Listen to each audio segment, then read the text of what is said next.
Greetings to everyone who stopped by this channel. If this is your first time here, be sure to subscribe, because we dive into the most dramatic and intriguing turns of history. Today, a story about how one simple idea turned the tide of urban combat and stripped the Germans of their main trump card against our tanks. This is a story not just about a weapon, but about ingenuity that proved stronger than the most cunning German technology. And I ask you, stay until the end, because there will be a very unexpected conclusion that will make you look at that war in a new way.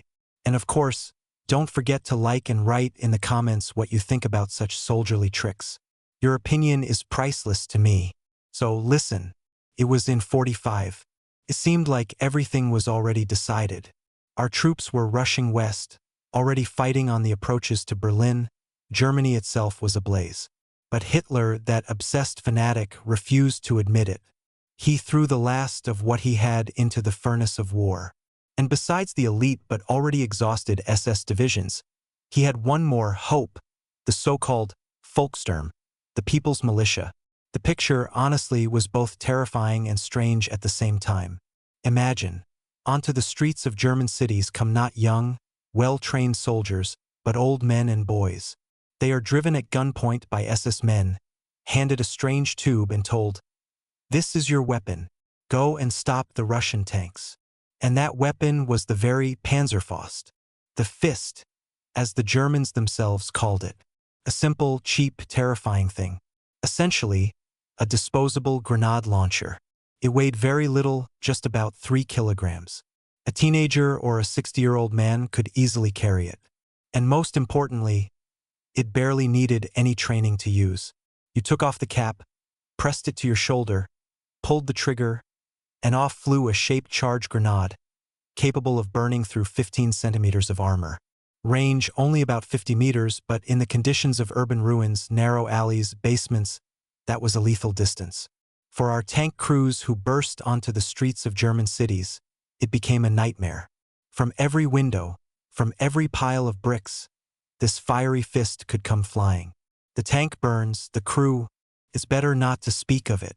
It seemed these chuckers, as our soldiers nicknamed them, had a huge advantage. And here we make our first stop for a little historical and economic digression. Why did the Germans, known for their love of complex, precise technology, Tigers, Panthers, jet planes, suddenly bet on such a primitive gadget? The answer lies in economics and desperation. By the beginning of 45, German industry, exhausted by Allied bombings and the loss of resources, could no longer churn out complex anti-tank guns in the needed quantities. They needed something simple, cheap, and mass-produced. And they made it.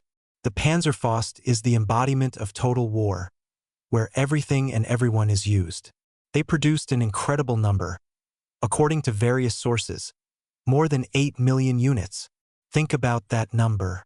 8 million fists, scattered throughout the city. It was a strategy of terror, an attempt to turn every house into a fortress and every inhabitant into a soldier. The Germans were proud of this invention. It was their last technological trump card in the land war. But, my friends, herein lies the main intrigue of our story. Because any weapon, no matter how fearsome, is useless if the opponent has found a counter. And the Soviet soldier, our grandfather or great-grandfather, found that counter.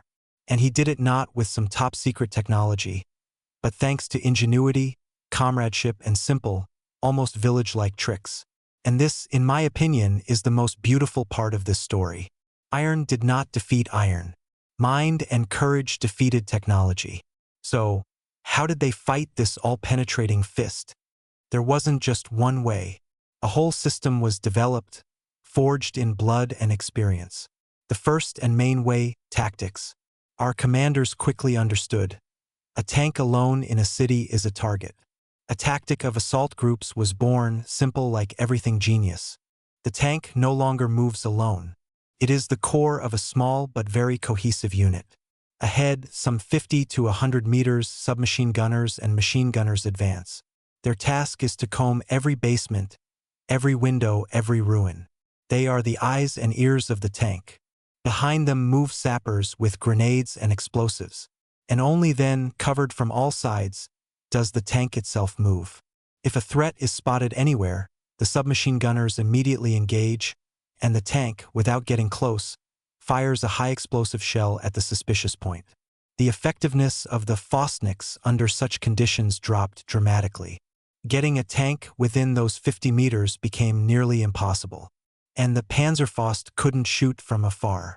It was the collapse of their lone sniper tactic. The second way, technical, also known as folk. This is where a real festival of soldierly inventiveness begins. Crews, right in the field, started turning their tanks into some kind of prickly porcupines.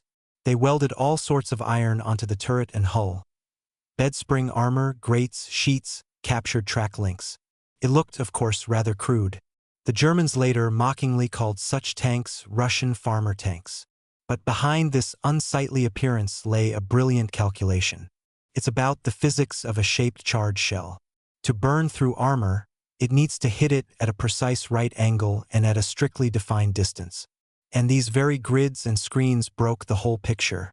The shell detonated prematurely, its jets scattered, and the armor withstood the blow.